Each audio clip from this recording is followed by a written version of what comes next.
এই রাস্তায় হাঁটতে আমার ভীষণ ভালো লাগে। রাস্তাটা দেখতে দেখতে আমার বাড়ির পিছনের মাঝে মাঝে রাস্তাটার কথা মনে পড়ে যায়। একদম চেরি গাছ রয়েছে আমার বাড়ির পিছনে। এই দেখুন কি সুন্দর সাজানো, মাঝে আবার ছোট্ট একটা লেটার বক্স। জার্মানির একিউআই বেশ ভালো, আপনারা হয়তো জানেনই। এখানে বাতাসে একটা আলাদা সতেজতা আছে। এই দেখুন বলতে বলতে অনি আমাকে বলল, এই পাশেই, এটা দেখুন আমাদের ডাক্তারখানা কিন্তু নয়, কিন্তু আমাদের ডাক্তারখানার মতনই পাশের এলাকায় একটা ডাক্তারখানা। অ্যাকচুয়ালি এটা হচ্ছে কাজাস্ট্রাসে। প্রত্যেকটা এলাকা ভিত্তিক এরকম ছোট্ট ছোট্ট ডাক্তারখানা রয়েছে। খুব সুন্দর দেখতে না, বেশ পরিষ্কার পরিচ্ছন্ন, দূর থেকে দেখলে মনে হবে একটা বাড়ি। তো যেটা বলছিলাম, এখানে বাতাস কিন্তু ভীষণ ভালো, শ্বাস নিতেও খুব ভালো লাগে। রাস্তার মাঝে মাঝে ফলের গাছ, চারপাশের সবুজ আর সবুজ, সব মিলিয়ে হাঁটাটা যেন আরও সুন্দর হয়ে যায়। সব সময় কিন্তু ভিডিও নেওয়া হয় না। অনি সব সময় বলে সব কিছু ক্যামেরাবন্দি করার দরকার নেই, মাঝে মাঝে উপভোগ করতে। তাই মাঝে মাঝে ফোনটা সরিয়ে রেখে শুধু মুহূর্তটাকে উপভোগ করি। এইভাবেই জার্মানির ছোট ছোট পথ, ছোট ছোট গল্প আমি আপনাদের সাথে রোজ একটু একটু করে ব্লগ হিসেবে শেয়ার করি।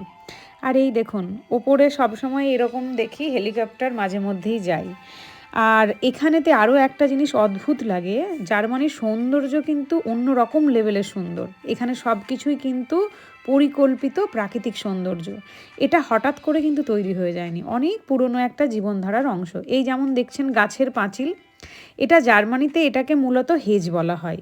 শহর বা গ্রামের বাড়িগুলোর চারপাশে কংক্রিটের দেয়াল না দিয়ে তারা ঘন ঝোপঝাড় বা গাছ লাগায়।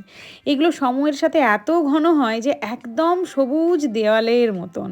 এটার কিন্তু কয়েকটা কারণ আছে। প্রথমত তো প্রাইভেসি। জার্মানরা সাধারণত খুব কোয়াইট অ্যান্ড প্রাইভেট লাইফ পছন্দ করে।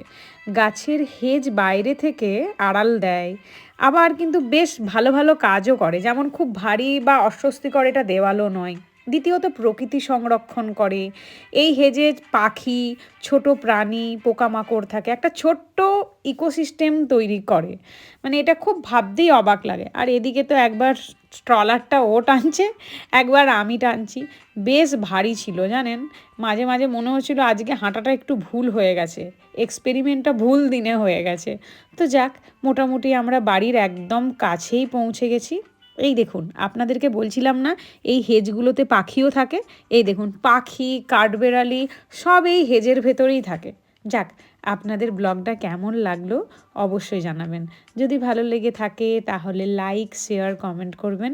আপনারা প্রত্যেকে ভালো থাকবেন, সুস্থ থাকবেন। দেখা হচ্ছে খুব তাড়াতাড়ি পরের আরও একটি ছোট্ট ব্লগে।